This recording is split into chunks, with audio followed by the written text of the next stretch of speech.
கிட்டத்தட்ட வந்து 73% of the stocks வந்து இந்த மார்க்கெட்டில் மோர் தென் 20% வந்து கரெக்டாக இருக்குது. 43% ஆஃப் த ஸ்டாக்ஸ் வந்து பார்த்தீங்கன்னா 40% கரெக்ஷன் நடந்திருக்கு. ஸோ இது எல்லாமே வந்து பார்த்தீங்கன்னா ஓவர் த 4 இயர்ஸ் 4.5 இயர்ஸில் போன அந்த பீக் ப்ரைஸ்லேருந்து நடக்கிற கரெக்ஷன் இது. ஈக்விட்டாஸ் ஸ்மால் ஃபைனான்ஸ் பேங்க் வந்து இப்போ ரீசெண்ட் லோவான ஒரு 61 ருபீஸை டச் பண்ணி அங்கேருந்து 73 ருபீஸ்க்கு வந்து போயிட்டு இருக்கு.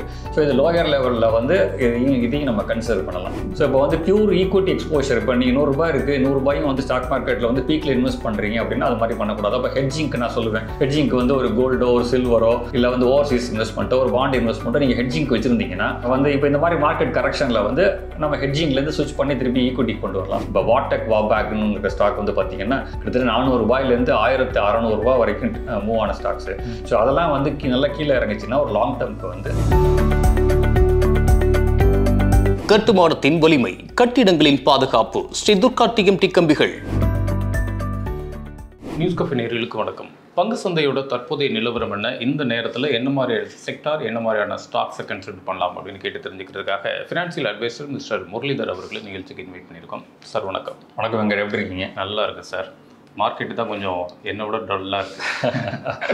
ஸோ ஹாட்டாக இருக்கா மார்க்கெட்டு? ஆமாம். நம்ம லாஸ்ட் இன்டர்வியூவில் ஒரு விஷயம் கேட்டிருந்தேன். சார் ஒருத்தர் 6 மாதம் நிஃப்டி ஆல் டைம் ஹையை தொடாது சார் அப்படின்னு சொல்கிறாரு, நீங்கள் என்ன சொல்கிறீங்கன்னு கேட்டேன். 1 வருஷம் தொடாதுன்னு ஒரு ஷாக்கு கொடுத்தீங்க. நீங்கள் 2 பேரும் என்றைக்கு சொன்னீங்களோ அன்னைக்கு மார்க்கெட் இன்னும் டவுன் ட்ரெண்ட்லேயே போயிட்டே இருக்குது. இடையில திடீர்னு இப்படி மேலே ஏறினப்போ கூட சரி ஓகே இது இந்த 2 வார்த்தைகளும் பொய்யாயிடுமோ அப்படின்னு கூட நினச்சேன். ஆனால் 23 லாஸ்ட் லோவை கூட கட் பண்ணி கீழே போயிடுங்கிற அளவில் இருக்குது. இப்போ ஏற்கனவே சொன்ன காரணம் அப்படின்னு ஒன்று இருக்குது. அதை தாண்டி இப்போ ரீசெண்டாக இந்த மாதிரி மார்க்கெட் ஒரு டிக்ளைனில் இருக்கிறதுக்கு ஒரு ப்ரைமரி ஃபேக்டர், எக்ஸாக்ட் ப்ரைமரி ஃபேக்டர்ஸ்னால் எதை எடுத்துக்கலாம் சார்? உங்களுக்கே தெரியும், கோவிட் லோலேருந்து மார்க்கெட் வந்து ஒரு 4.5 இயர்ஸ் வந்து அப் ட்ரெண்ட். அதாவது 2020 மார்ச் அதுலேருந்து 2024 செப்டம்பர், ஸோ ஆல்மோஸ்ட் ஒரு 4.5 இயர்ஸ் வந்து மார்க்கெட் வந்து கண்டினியூஸாக நான் ஸ்டாப் ராலி. எல்லா செக்டாரும் பர்ஃபார்ம் பண்ணி, so Nifty, bank Nifty, automobiles, banking, financial services, pharma, Nifty 500, நீங்கள் எந்த செக்டார் எடுத்தாலும் பார்த்தீங்கன்னா ஆல் டைம் ஹைல் இருந்தது. நான் வந்து ஜூலை மாதமே நம்ம இன்டர்வியூவில் சொல்லியிருந்தேன், டெக்னிக்கல் இண்டிகேட்டர் வந்து இந்த மந்த்லி சார்ட்டில் வந்து RSI வந்து எப்பப்பெல்லாம் 80 வந்து டச் ஆகுதோ அதுக்கப்புறம் வந்து சப்சிக்வெண்ட் மந்த்ஸில் வந்து டவுன் ட்ரெண்ட் ஸ்டார்ட் ஆகும் அப்படின்னு ஜூலை மாதமே சொல்லியிருந்தேன். ஆனால் அதுக்கப்புறமும் வந்து லிட்டில் பிட் அந்த ஜூலைலேருந்து பார்த்தீங்கன்னா செப்டம்பர் வரைக்கும் ஒரு 3 மாதத்துக்கு வந்து கண்டினியூ ஆச்சு. ஸோ அப்போ வந்து எப்பொழுதுமே வந்து பீப்புளை வந்து ட்ராப் பண்ணுறதுக்காக இந்த மாதிரி ஆக்டிவிட்டீஸ் வந்து நடக்கும். ஸோ இப்போ செப்டம்பர் 27லேருந்து பார்த்தீங்கன்னா இப்போ வந்து நான் ஸ்டாப் வந்து டவுன் ட்ரெண்ட். ஸோ குளோபலி வந்து டிஃப்ரெண்ட் ஃபேக்டர்ஸ் நம்ம என்ன ரீசன் சொன்னாலும் பியூர் இன் டர்ம்ஸ் ஆஃப் டெக்னிக்கலில் மார்க்கெட் வந்து ஓவர் ஸ்ட்ரக்சர்டு வேல்யூவேஷன்ஸில் வந்து இருந்தது. ஸோ அதனால் வந்து FISs வந்து இது ஒரு ஆப்பர்ச்சுனிட்டியாக வந்து செல் பண்ண ஆரம்பித்தாங்க. இன்னொன்று டாலர் பார்த்தீங்கன்னா ப்ரைஸ் வந்து 84, 85, 86 வரைக்கும் போயிட்டு இருந்தது. ஸோ அப்போ இந்த மாதிரி டயத்தில் வந்து அவங்க செல் பண்ணால் ஸோ அவங்களுக்கு பெட்டர் கரன்சி வேல்யூவேஷன்லேயும் they can pull out money. So அதனால் அதுவும் ஒரு ரீசன்னு. ஸோ அப்போ ஜியோ பொலிட்டிக்கல் டென்ஷன்லாம் அப்போ இருந்தது. இப்போ பார்த்தீங்கன்னா இப்போ வந்து ட்ரம்ப் பதவி ஏற்றதுனால இப்போ வந்து இப்போ வார் வந்து இப்போ ஒரு அக்ரிமெண்ட்டுக்கு வந்துருக்கு. ஸோ இப்போ ரஷ்யா உக்ரைன் வார் வந்து கண்ட்ரோலுக்கு வந்துருச்சு, இஸ்ரேல் காசா வார் வந்துருச்சு, ட்ரம்ப்பு பதவி ஏற்றிட்டாரு. ஸோ இப்போ வந்து பாசிட்டிவ் ஃபேக்டர் இருக்கும்போது மார்க்கெட் நெகட்டிவாக இருக்குது. முன்னாடி நெகட்டிவ் ஃபேக்டரில் மார்க்கெட் பாசிட்டிவாக இருந்தது. ஸோ மார்க்கெட் எப்பொழுதுமே நம்ம நினைக்கிறதுக்கு ஆப்போசிட்டாக தான் நடக்கும்.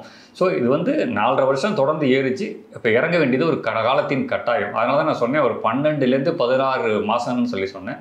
செப்டம்பர்லேருந்து பார்க்கும்போது இப்போ அக்டோபர், நவம்பர், டிசம்பர் 3 மாதம் முடிஞ்சுது. ஸோ இந்த 2025 இப்படி தான் இருக்கும்.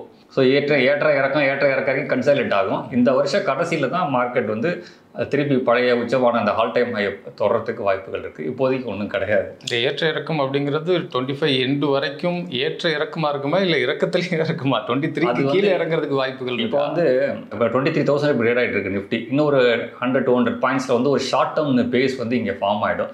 ஸோ இது வாங்கி ஒரு ரிலீஃப் ரேலி மாதிரி வந்து மார்க்கெட் வந்து மேலே போகும்.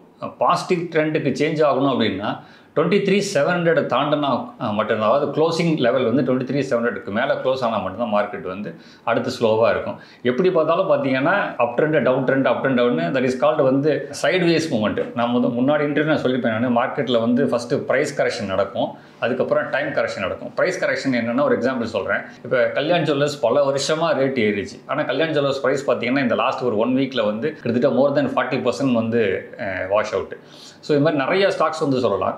கிட்டத்தட்ட வந்து 73% ஆஃப் த ஸ்டாக்ஸ் வந்து இந்த மார்க்கெட்டில் மோர் தென் 20% வந்து கரெக்டாக இருக்குது. 43% ஆஃப் ஸ்டாக்ஸ் வந்து பார்த்தீங்கன்னா 40% கரெக்டாக கரெக்ஷன் நடந்திருக்கு. ஸோ இது எல்லாமே வந்து பார்த்தீங்கன்னா ஓவர் த 4 இயர்ஸ் 4.5 இயர்ஸில் போன அந்த பீக் ப்ரைஸ்லேருந்து நடக்கிற கரெக்ஷன் இது. ஸோ இது வந்து இட்ஸ் நேச்சுரல். ஸோ வந்து ஓவர் ஸ்ட்ரக்சர்டு வேல்யூவேஷன் இருந்ததுனால இதெல்லாம் குவைட் காமன். ஸோ இப்போ மார்க்கெட்டில் வந்து பிரெட்த்து பார்த்தீங்கன்னா 2000க்கும் அதிகமான ஸ்டாக்ஸ் வந்து பார்த்தீங்கன்னா ஆல்மோஸ்ட் 40% மைனஸில் இருக்குது. இதெல்லாம் வந்து இப்படி தான் இருக்கும்.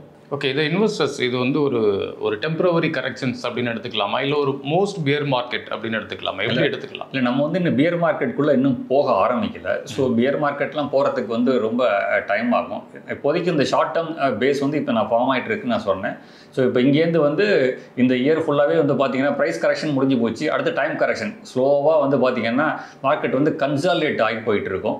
ஸோ வந்து இப்போ இந்த லெவல்லேருந்து 26 வரைக்கும் வந்து ட்ரேட் ஆகும். இப்போ நம்ம வந்து இந்த 22,800 அந்த மாதிரி ரேஞ்சை வந்து பிரேக் பண்ணோம் அப்படின்னா தான் நம்ம 21 வந்து நான் தான் லாஸ்ட் இன்டர்வியூலையும் சொல்லியிருப்பேன், ஜூன் எலெக்ஷன் ரிசல்ட் லோ வந்து மோஸ்ட் ஆஃப் த இண்டெக்ஸஸ்க்கும் சரி மோஸ்ட் ஆஃப் ஸ்டாக்ஸுக்கும் சரி இந்த ஜூன் 3rd லோ வந்து ஒரு பேஸ் மாதிரி நம்ம கன்சிடர் பண்ணலாம் அப்படின்னு போன இன்டர்வியூ சொல்லியிருந்தேன்.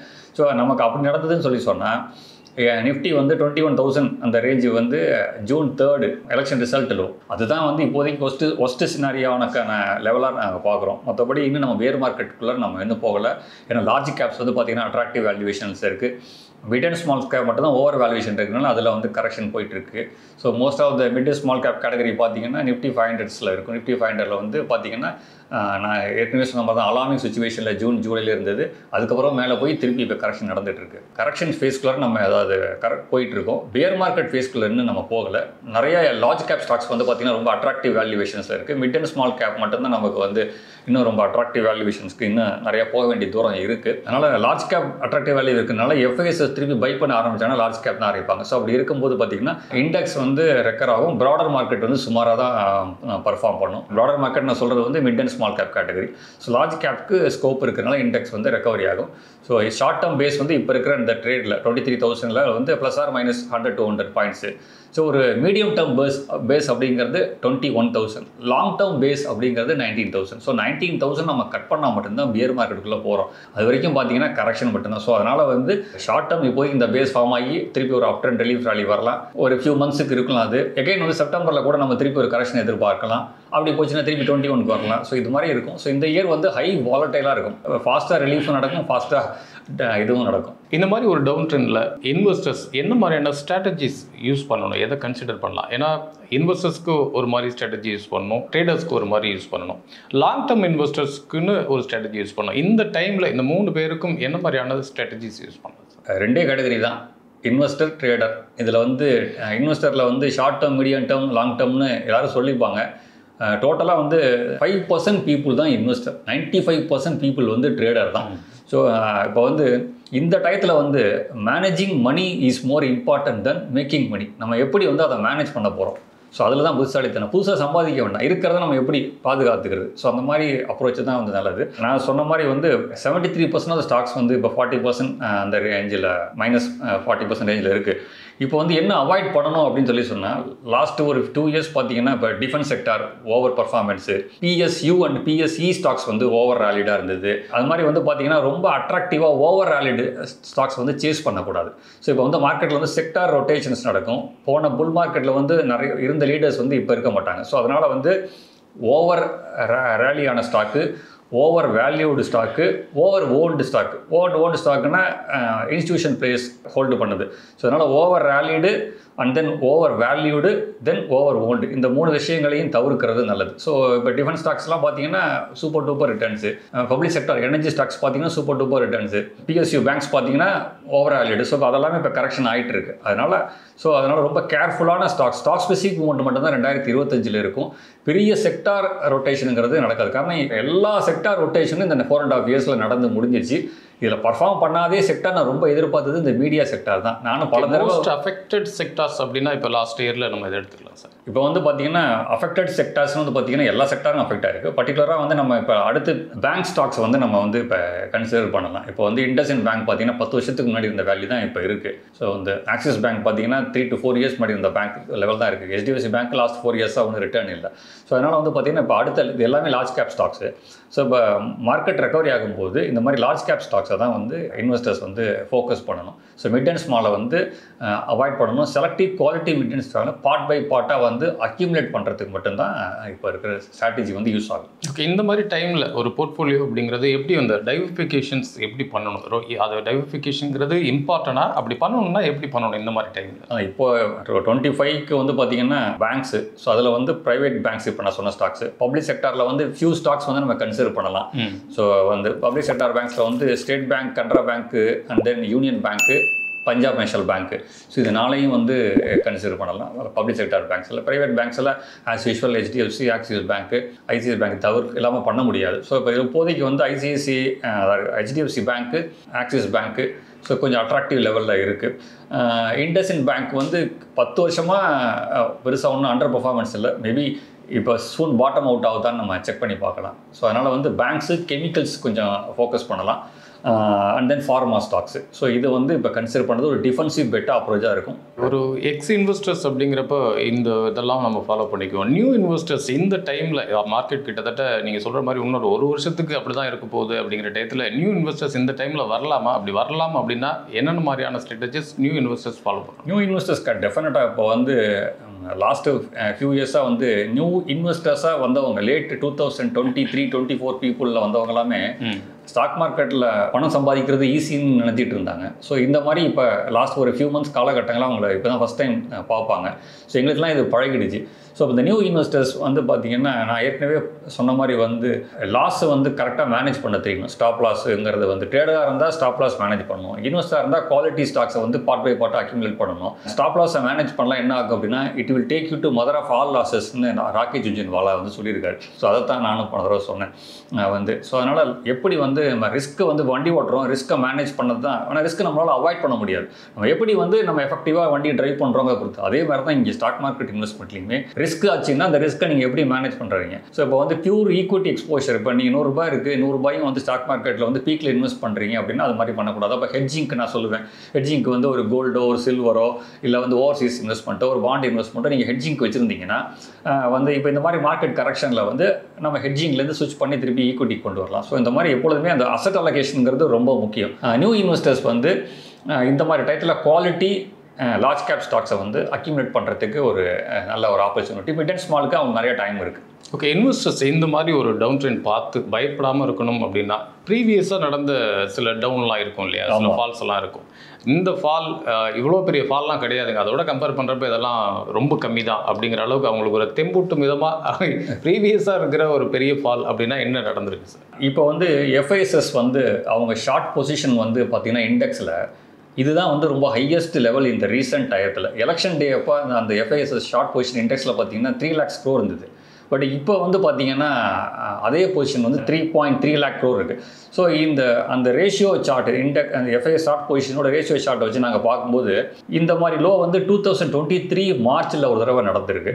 அதுக்கப்புறம் வந்து நவம்பர் 2024 நடந்திருக்கு. அதுக்கப்புறம் இப்போ நடந்திருக்கு. ஸோ இந்த மாதிரி ஒரு லெவல் வரும்போது டெக்னிக்கலாக வந்து ஒரு பவுன்ஸ் வந்திருக்கு அப்படிங்கிறது வந்து தெரியுது. ஸோ எஃப்ஐஎஸ்எஸ் ஒன்ஸ் வந்து மார்க்கெட் ஒரு அட்ராக்டிவ் வேல்யூவேஷன்ஸில் இருக்குது அப்படின்னு அவங்க நினச்சி அவங்க பை பண்ணும்போது டெஃபினட்டாக ரிலீஃப் ஆகுது. இது வரைக்கும் பாஸ்ட் ஹிஸ்ட்ரி வந்து நமக்கு வந்து அப்படி தான் சொல்லுது. ஓகே, மார்க்கெட் ரெக்கவரி ஆகும் அப்படிங்கிறத சம் இண்டிகேட்டர்ஸ் வச்சு எப்படி தெரிஞ்சுக்கலாம் இன்வெஸ்டர்ஸ்க்கு? ஓகே, இது வரைக்கும் இப்படி தான் போயிட்டுருக்கு, இந்த டைமில் ஒரு ரெக்கவரி ஆகிறதுக்கு சில வாய்ப்புகள்லாம் இருக்குது அப்படின்னா என்னென்ன மாதிரியான இன்டிமேஷன்ஸ் வச்சு மார்க்கெட் ரெக்கவரி ஆக போகுதுன்னு இன்வெஸ்டர் தெரிஞ்சுக்கலாம்? ஒரு இண்டெக்ஸோ ஒரு ஸ்டாக்கோ வந்து பார்த்திங்கன்னா இப்போ வந்து தொடர்ந்து ஃபால் ஆகிட்டே இருக்குது அப்படின்னா அந்த ஃபால் வந்து ஸ்டாப் ஆகுது அப்படின்னா ஃபியூ டேஸ் வந்து அந்த ஒரு பர்டிகுலர் லெவலில் வந்து பார்த்திங்கன்னா பெருசாக அப் ட்ரெண்ட் இல்லாமல் டவுன் ட்ரெண்ட் இல்லாமல் சைட்வேஸ் மூவ்மெண்ட்டில் வந்து நடந்துக்கிட்டே இருக்கும். தட் இஸ் கால்டு வந்து லோயர் லெவலில் கன்சாலிடேஷன் ஃபேஸ் அப்படிங்கிறது நாங்கள் சொல்லுவோம். இப்போ வந்து நிஃப்டி எடுத்து பார்த்தீங்கன்னா இப்போ வந்து ஒரு மாதத்துக்கு பார்த்தீங்கன்னா 8 சனி ஞாயிறு வந்து 8 நாள் இருக்குது. ஸோ இப்போ வந்து இண்டெக்ஸ் வந்து பார்த்திங்கன்னா 30 நாளில் வந்து 8 நாள் வந்து லீவு, 22 நாள் வந்து அதில் வந்து ஒரு நாள் பார்த்தீங்கன்னா நேஷனல் ஹாலிடேஸ் ஏதாவது வரலாம் கொள்ளலாம். ஸோ அப்போ சராசரி ஒரு மாதத்துக்கு வந்து 21 ஒர்க்கிங் டேஸ் வந்து இருக்குது. அப்போ ஒரு 3 மாதத்தோட ஆவரேஜ்னு பார்த்தோம்னா 63 டேஸ். ஸோ இந்த 63 டேஸோடைய அந்த மூவிங் ஆவரேஜை வச்சு பார்க்கும்போது ஸோ அந்த லெவல் வந்து டச் ஆகிருக்கு இப்போ. ஸோ மோஸ்ட்லி இந்த லெவல் வந்து இந்த லாஸ்ட் வந்து ஒரு 2 இயர்ஸில் வந்து பார்த்தீங்கன்னா இந்த லெவலை வந்து பிரேக் பண்ணவே இல்லை. ஸோ இந்த லெவல் வந்துச்சுன்னா லோயர் லெவலில் இங்கேயே வந்து ஃபியூ டேஸ் வந்து கன்சாலிடேட் ஆகி ட்ரெண்ட் ரிவர்ஸ் ஆகும். ஸோ வந்து இதை வந்து டெக்னிக்கலாக நம்ம வந்து பார்த்து கற்றுக்கணும். ஸோ அதனால் ஒரு 3 மாதத்தோடைய ஆவரேஜ் மூவிங் ஆவரேஜ் லெவலான EMA 63 நாங்கள் சொல்லுவோம். ஸோ இந்த லெவலில் வந்து இண்டெக்ஸ் வந்து இல்லை ஸ்டாக்கோ வந்து டச் ஆகி ஃபியூ டேஸ் வந்து கன்சல்ட் ஆகி ட்ரெண்ட் ரிவர்ஸ் ஆகுதா அப்படிங்கிறத வந்து நான் வந்து வீக்லி மூவிங் ஆவரேஜில் வச்சு பார்க்குறேன். ஸோ அதுதான், ஏன்னா இப்போ வந்து நம்ம ஒரு மீடியம் டேர்ம் வியூ வச்சு பார்க்கும்போது வீக்லி, ஷார்ட் டேர்மில் வச்சு பார்க்கும்போது டெய்லி மூவிங் ஆவரேஜ் வச்சு பார்ப்போம். ஸோ அதனால் இந்த லெவல் வந்து நம்ம கன்சிடர் பண்ணலாம். ஓகே, இன்வெஸ்டர்ஸ்க்கு ஒரு ஸ்டாக்கை செலக்ட் பண்ணுறது அப்படிங்கிறது ஒரு ஜென்ரலான ஒரு டைமில் எடுக்கிறது அப்படிங்கிறது வேறு. இந்த மாதிரி ஒரு மார்க்கெட் வாலடைல் இருக்கிற டைமில் ஸ்டாக்கை சூஸ் பண்ணணும் அப்படின்னா பர்டிகுலராக இந்த மாதிரியான ஒரு இண்டிகேட்டர்ஸ் இதை ஃபாலோ பண்ணுங்கள், இது இந்த டைமில் உங்களுக்கு பெஸ்ட்டாக சப்போர்ட் பண்ணி கொடுக்கும் அப்படின்னா ஃபில்டர் பண்ணி இந்த இண்டிகேட்டர் ஃபாலோ பண்ணுங்கன்னா எதை சொல்லலாம்? ஜென்ரலாக வந்து டவுன் ட்ரெண்ட்லேருந்து அப் ட்ரெண்டில் ஒரு ஸ்டாக் போக ஆரம்பிக்குது அப்படின்னா ஃபஸ்ட்டு லெவல் வந்து பார்த்திங்கன்னா 50 டே மூவிங் ஆவரேஜை கிராஸ் பண்ணிச்சு அப்படின்னா கன்சிடர் பண்ணலாம். ஃபஸ்ட்டு ஒரு என்ட்ரி போட்டு நம்ம வச்சுக்கலாம். பட் நல்ல ஓரளவுக்கு நம்ம குவாலிட்டியாக நம்ம வந்து இன்னும் கொஞ்சம் வால்யூம் ஆட் பண்ணணும் சொல்லணும்னா 200 டே மூவிங் ஆவரேஜுக்கு மேலே க்ளோஸ் ஆச்சுன்னா அடுத்த இன்னொரு பார்ட் வந்து ஆட் பண்ணலாம். அடுத்து டெஃபினட்டாக அந்த ஸ்டாக் வந்து அடுத்த அப் ட்ரெண்டில் இருக்குது அப்படின்னா வீக்லி மூவிங் ஆவரேஜ் வந்து 200 டேக்கு மேலே வந்து க்ளோஸ் ஆகிற ஸ்டாக் வந்து எப்பொழுதுமே ஸ்ட்ராங்கான ஒரு அப் ட்ரெண்டை நோக்கி போயிட்டு இருக்கும். ஸோ அதை வந்து வீக்லி மூவிங் ஆவரேஜ் 200 டேக்கு மேலே இருக்கிற அந்த மாதிரி ஸ்டாக்ஸ் வந்து அடுத்த லெவலுக்கு, ஸோ 3 லெவலாக பிரித்து, ஸோ 50ல் வந்து ஃபஸ்ட்டு அது வந்து டெய்லி மூவிங் ஆவரேஜ் வச்சுக்கணும். அதே டெய்லி மூவிங் ஆவரேஜில் 200 டேஸ் மூவிங் ஆவரேஜ் வச்சு அடுத்த செகண்ட் பார்ட் ஆட் பண்ணணும். ஃபைனல் பார்ட் வந்து பார்த்தீங்கன்னா வீக்லி மூவிங் ஆவரேஜ் 200 டேஸ்க்கு மேலே இருக்கக்கூடிய ஸ்டாக்ஸை வந்து நம்ம வந்து ஃபைனல் பார்ட்டாக வந்து வச்சுக்கலாம். சப்போஸ் நம்ம எக்ஸிட் பண்ணணும் அப்படின்னா இதே பேட்டர்ன் அப்படியே ரிவர்ஸில் பண்ணலாம். ஃபஸ்ட்டு 50 டே மூவிங் ஆவரேஜை கட் ஆகிடுச்சுன்னா 50% வந்து எக்ஸிட்டு. ஸோ அதுவே 200 டே மூவிங் ஆவரேஜை கட் ஆகிடுச்சுன்னா 75% exit. So weekly moving average 200 டேயும் கிடச்சுன்னா பேலன்ஸையும் நம்ம எக்ஸிட். ஸோ இது வந்து ரிவர்ஸ்லையும் யூட்டிலைஸ் பண்ணிக்கலாம், அப் ட்ரெண்டில் பை பண்ணுறதுக்கும் யூட்டிலைஸ் பண்ணலாம். இதெல்லாம் ஒரு பேசிக்கான ஒரு technical indicator. Okay, market down ஆகுது அப்படின்னாலே ஒரு பக்கம் பயம், இன்னொரு பக்கம் வருத்தம் அப்படிங்கிற தாண்டி இன்னொரு பக்கம் சந்தோஷம். ஏன்னா பையிங் ஆப்பர்ச்சுனிட்டி அங்கே தான் கிடைக்கும். ஸோ இந்த மாதிரி டைமில் பையிங் ஆப்பர்ச்சுனிட்டி அப்படின்னா நம்ம என்னென்ன செக்டார்ஸ் அண்ட் ஸ்டாக்ஸ் எடுத்துக்கலாம்? ஒரு பர்டிகுலர் ஸ்டாக்ஸ், இந்த ஸ்டாக்ஸ் எல்லாம் இந்த டைமில் பை பண்ணுறதுக்கு ரைட் அப்படின்னா என்ன ஸ்டாக்ஸ் சூஸ் பண்ணலாம்? வெல்த்தை வந்து கிரியேட் பண்ணணும்னா ஒன்று பியர் மார்க்கெட்டில் மட்டும்தான் கிரியேட் பண்ண முடியும். அப் ட்ரெண்ட் மார்க்கெட்டில் வந்து நம்ம பெருசாக ஒன்றும் பண்ண முடியாது. ஏன்னா ப்ரைஸ் தொடர்ந்து இன்க்ரீஸ் ஆகிட்டே போயிட்டு இருக்காங்க. ஸோ அப்போ வந்து பியர் மார்க்கெட்டில் டவுன் ட்ரெண்டில் மட்டும்தான் நம்ம குவாலிட்டி ஸ்டாக்ஸு, குவாலிட்டி கம்பெனி, அடுத்த வந்து 5 இயர்ஸ்க்கு வந்து இப்போ வந்து நிறைய நியூ ஏஜ்டு பிஸ்னஸ் வருது, டெக்னாலஜிக்கல் பேஸ்டு பிஸ்னஸ் வருது. ஸோ அப்போ வந்து என்ன மாதிரி செக்டார்ஸ் நம்ம செலக்ட் பண்ணலாம், என்ன மாதிரி ஸ்டாக்ஸ் ஐடென்டிஃபை பண்ணலாம், அதை வந்து பார்ட் பை பார்ட்டாக எப்படி செலக்ட் பண்ணலாம். ஸோ இதெல்லாமே வந்து பார்த்து தான் பண்ணணும். ஸோ அதனால தான் லைஃப்பில் வந்து சக்ஸஸ் நம்ம எப்படி இருக்குன்னா associate the right person will lead to success, who is your associate அப்படிங்கிறது. ஸோ அப்போ வந்து மார்க்கெட் புதுசாக வரவங்க வந்து ஒன்லி எனக்கு ஒன்றும் தெரியலன்னா மியூச்சுவல் ஃபண்ட்ஸ் மூலமாக இன்வெஸ்ட் பண்ணிக்கிறது வந்து அட்வைசபிள். வந்து அப்படி இல்லைன்னா ஒரு நல்ல அட்வைசர் மூலமாக நீங்கள் அசோசியேட் ஆகி அவங்க ஆலோசனையின் பேரில் வந்து பை பண்ணுறது நல்லது. ஸோ நம்ம இதை டிஸ்கஸ் பண்ணுறது, ஷேர் பண்ணுறது எல்லாமே ஒரு அவேர்னஸை கிரியேட் பண்ணதானே தவிர டைரெக்டாக நம்ம வந்து பண்ண முடியாது. காரணம் என்னென்னா இப்போ உங்களுடைய ஃபினான்ஷியல் ப்ரொஃபைல் வேறு மாதிரி இருக்கும், இன்னொருத்தர் வேறு மாதிரி இருக்கும். ஸோ அப்போ வந்து உங்களுடைய ரிஸ்க் மேனேஜ்மெண்ட் வேறு மாதிரி இருக்கும், இன்னொருத்தர் ரிஸ்க் மேனேஜ்மெண்ட் இருக்கும். ஸோ ஒரு ஸ்டாக் வந்து உங்களுக்கு சூட் ஆகுறது இன்னொருத்தருக்கு சூட் ஆகாது. அதனால் இண்டிவிஜுவல் டிஸ்கஷன் பேஸ்டு செலக்ட் பண்ணும்போது நல்லாயிருக்கும். இப்போ வந்து நம்ம ஜென்ரலாக வந்து மார்க்கெட் இப்போ இருக்கிற கண்டிஷன் வந்து பார்த்தீங்கன்னா நான் சொன்ன மாதிரி வந்து ப்ரைவேட் பேங்க்ஸு, கெமிக்கல் ஸ்டாக்ஸ் வந்து கன்சிடர் பண்ணலாம். சில ஃபார்மா ஸ்டாக்ஸில் வந்து Natco pharma, doctor Reddy's, so இதெல்லாமே வந்து ஒரு லார்ஜ் கேப் ஸ்டாக்ஸ். ஸோ இதை வந்து நம்ம கன்சிடர் பண்ணலாம். பேங்க்ஸில் வந்து as usual HDFC bank, Axis பேங்க்கு, இது ரெண்டுத்தையும் வந்து என்ன கொட்டாக் பேங்க் வந்து நல்ல ரிசல்ட்டை கொடுத்துருக்கு. ஸோ கொட்டாக் பேங்க் வந்து பார்த்தீங்கன்னா லாஸ்ட் ஃபியூ இயர்ஸாக அதுவுமே அண்டர் பர்ஃபார்மன்ஸில் இருக்குது. ஸோ கொட்டாக் பேங்க்கை கன்சிடர் பண்ணலாம். அப்புறம் வந்து ஸ்மால் சைஸ் ப்ரைவேட் பேங்க்கில் வந்து ஈக்விட்டாஸ் ஸ்மால் ஃபைனான்ஸ் பேங்க் வந்து இப்போ ரீசெண்ட் லோவான ஒரு 61 ரூபீஸை டச் பண்ணி அங்கேருந்து 73 ரூபீஸ்க்கு வந்து போயிட்டு இருக்கு. ஸோ இது லோயர் லெவலில் வந்து இதையும் நம்ம கன்சிடர் பண்ணலாம். ஸோ அதனால் லார்ஜ் கேப்கான ஸ்டாக்ஸில் வந்து இந்த 3 bank, HDFC, Axis, Kotak bank. Small size பேங்க்கில் வந்து பார்த்தோம்னா ஈக்விட்டாஸ் பேங்க்கை கன்சிடர் பண்ணலாம். பப்ளிக் செக்டாரில் வந்து PNB and then Canara bank, union பேங்க்கை வந்து கன்சிடர் பண்ணலாம். இப்போ இந்த மாதிரி காலகட்டத்தில் மார்க்கெட் இந்த மாதிரி டவுன் ட்ரெண்ட்லையும் சில ஸ்டாக்ஸ் வந்து பார்த்தீங்கன்னா பெருசாக ஃபாலோ ஆகாமல் வந்து ஸ்ட்ராங்காக வந்து ஒரு பர்டிகுலர் லெவலில் வந்து ப்ரைஸ் மூவ் ஆகாட்டினா கூட ஸ்ட்ராங்காக வந்து ட்ரேட் ஆகிட்டு இருக்கும். ஸோ அந்த மாதிரி ஸ்டாக்ஸையுமே ஐடென்டிஃபை பண்ணலாம். அதுக்கு உதாரணத்துக்கு நம்ம சொல்கிற இந்த பஜாஜ் ஃபின்சர்வ், ஸோ வந்து பார்த்திங்கன்னா ரொம்ப ஸ்ட்ராங்கான பொசிஷனில் வந்து இப்போ இருக்குது. ஸோ அதை கன்சிடர் பண்ணலாம். இப்போ ரிலையன்ஸ் இண்டஸ்ட்ரீஸ் வந்து பார்த்திங்கன்னா கிட்டத்தட்ட வந்து அதாவது இப்போ போனஸ் ரீசெண்டாக கொடுத்தாங்க. ஸோ ஒரு சார்ட்டை வச்சு பார்க்கும்போது கோவிட் லோவில் வந்து என்ன ப்ரைஸ் இருந்துச்சோ அதுக்கு முன்னாடி 2016 வந்து என்ன, இது வந்து டெக்னிக்கல் இண்டிகேட்டரில் வந்து RSIன்னு சொல்லுவோம், ரிலேட்டிவ் ஸ்ட்ரென்த் இண்டெக்ஸ் அப்படிங்குவோம். ஸோ இந்த RSI உடைய லெவலை வந்து லாஸ்ட் 10 இயர்ஸை வச்சு நான் பார்க்கும்போது 2016 2020 கோவிட் லோ, அதுக்கப்புறம் திருப்பி இங்கே. ஸோ இந்த இப்போ 3 தடவை வந்து இந்த லோ வந்திருக்கு. ஸோ எப்போப்போலாம் இந்த லோ வந்திருக்கோ அப்போப்போலாம் ஸ்டாக் வந்து ரிவர்ஸ் வந்து ஆகிருக்கு. பட் அது அப்படியே சேம் பட்டன் ரிவர்ஸ் ஆகும்னு அப்படி சொல்ல முடியாது. பட் இந்த லெவல் வந்து ஒரு ஃப்ரெஷ் இன்வெஸ்டர்ஸாக இருக்கட்டும், இல்லை எக்ஸிஸ்டிங் இன்வெஸ்டராக இருக்கட்டும், ஒரு ஆட் பண்ணுறதுக்கு, அக்யூமுலேட் பண்ணுறதுக்கு ஒரு டிஃபென்சிவ் ஸ்டாக்காக வந்து நம்ம ரிலையன்ஸையும் கன்சிடர் பண்ணலாம், பஜாஜ் ஃபின்சரும் கன்சிடர் பண்ணலாம், ஃபார்மாவில் நேட்கோ ஃபார்மா வந்து கன்சிடர் பண்ணலாம். குவாலிட்டியான stocks, long term break out ஆன லெவலில் வந்து திருப்பி ரீடெஸ்ட் பண்ணியிருக்கு. ஸோ இதெல்லாம் டெக்னிக்கல் ஃபேக்டரில் வந்து ஒரு good reason to buy the stocks. Few months back வந்து நம்மளே டிஸ்கஸ் பண்ணியிருந்தோம், டிஸ்மன் கார்பைட்ஸ் அப்படிங்கிற ஸ்டாக் வந்து டிகால் சொல்லியிருந்தோம். அதுவுமே லாங் டேர்ம் பிரேக் அவுட் ஆகி திருப்பி ரீடெஸ்ட் ஆகிட்டு இருக்கு. அது வந்து ஸ்மால் சைஸ் ஃபார்மா ஸ்டாக்ஸுக்கு வந்து டிகாலை கன்சிடர் பண்ணலாம். லார்ஜ் கேப் ஸ்டாக்ஸ் ஃபார்மாவில் வந்து நேட்கோவை வந்து கன்சிடர் பண்ணலாம். அப்புறம் வந்து பார்த்திங்கன்னா அவந்தி ஃபீடுன்னு ஒரு ஸ்டாக்ஸ் வந்து இருக்குது. ஸோ அந்த ஸ்டாக்ஸும் வந்து பார்த்திங்கன்னா இப்போ மார்க்கெட் கரெக்ஷனில் வந்து ரொம்ப ஸ்ட்ராங்காக இருக்குது. ஸோ அந்த ஸ்டாக்ஸை வந்து கன்சிடர் பண்ணலாம். ஸோ இதெல்லாமே வந்து இப்போ இருக்கிற காலகட்டத்துக்கான ஸ்டாக்ஸ். ஓகே, இது வந்து ஒரு லாங் டேர்ம் இன்வெஸ்டர்ஸ் அப்படின்னு எடுத்துக்கலாமா, இல்லை ட்ரேடர்ஸுக்கும் இந்த ஸ்டாக்ஸ் எல்லாமே பெட்டராக இருக்குமா? இப்போ வந்து லார்ஜ் கேப் ஸ்டாக்ஸை வந்து எப்பொழுதுமே நம்ம வந்து போர்ட்ஃபோலியோவில் வந்து வச்சுக்கலாம். அதுக்கு வந்து நான் சொன்ன மாதிரி ரிலையன்ஸ் இண்டஸ்ட்ரீஸாக இருக்கட்டும், பஜாஜ் ஃபின்சர்வாக இருக்கட்டும், டாக்டர் ரெட்டிஸாக இருக்கட்டும், நேட்கோ ஃபார்மாவாக இருக்கட்டும், and then Kotak bank, HDFC bank, Axis bank, and then even small finance bank, ஈக்விட்டாஸை கூட நம்ம வந்து லாங் டேர்முக்கு வந்துக்கலாம். ஸோ ஷார்ட் டேர்முக்கு வச்சுக்கலாம், மீடியம் டேர்முக்கு வச்சுக்கலாம், லாங் டேர்முக்கு வச்சுக்கலாம். ட்ரேடபிள் ஸ்டாக்ஸ் ஷார்ட் டேர்முக்கு இருக்குன்னு சொல்லி சொன்னால், மார்க்கெட் வந்து எப்படி மூவ்மெண்ட் இருக்குது, அது வந்து ஷார்ட் டேர்ம் கரெக்ஷன் ஓவர் ஆகிடுச்சா, அதுலேருந்து ரிலீஃப் ராலி வருதா அப்படிங்கிறத பார்த்து ஸ்டாக் ஸ்பெசிஃபிக் மூவ்மெண்ட்டை தான் பார்க்கணும். அந்த மாதிரி நம்ம பார்க்கறதுல தான் வந்து இப்போ இந்த அவந்தி ஃபீடை வந்து இப்போ இருக்கிற மார்க்கெட் கண்டிஷன்லேயும் வந்து பார்த்திங்கன்னா ஸ்ட்ராங்காக வந்து இருக்குது. ஸோ அதனால் இது வந்து மார்க்கெட் செட்டில் ஆச்சுன்னா இதெல்லாம் வந்து ரிலீஃப் ராலி வரும். அப்புறம் வந்து ரீசைக்கிளிங் பிஸ்னஸில் இருக்கிற ஸ்டாக்ஸ் எல்லாம் வந்து பார்த்திங்கன்னா ரெகுலராக வாட்ச் பண்ணிடணும். இப்போ வாட்டெக் வாபேக்னு இருக்கிற ஸ்டாக் வந்து பார்த்திங்கன்னா கிட்டத்தட்ட 400 ரூபாயிலேருந்து 1600 ரூபா வரைக்கும் மூவ் ஆன ஸ்டாக்ஸு. ஸோ அதெல்லாம் வந்து நல்லா கீழே இறங்கிச்சின்னா ஒரு லாங் டேர்முக்கு வந்து ஆட் பண்ணக்கூடிய ஒரு ஸ்டாக்ஸு. ஸோ இதெல்லாம் மாதிரி ஸ்டாக்ஸ் வந்து இப்போ கன்சிடர் பண்ணலாம். ஓகே, இந்த மாதிரி நேரத்தில் என்ன மாதிரி செக்டார், என்ன மாதிரி ஸ்டாக்கை கன்சிடர் பண்ணலாம் அப்படின்னு நிறைய தகவல்கள் எங்களோட ஷேர் பண்ணிக்கிட்டீங்க. இன்றைக்கி நிகழ்ச்சிக்கு வந்து மிக்க நன்றி. ஓகே, நன்றி, தேங்க்யூ. மீண்டும் மற்றொரு நிகழ்ச்சியில் சந்திப்போம். வணக்கம். இந்த வீடியோ உங்களுக்கு பிடிச்சிருந்தா லைக் பண்ணுங்க, ஷேர் பண்ணுங்க, கமெண்ட் பண்ணுங்க, மறக்காம பெல் பட்டனை கிளிக் பண்ணிட்டு சப்ஸ்கிரைப் பண்ணிடுங்க.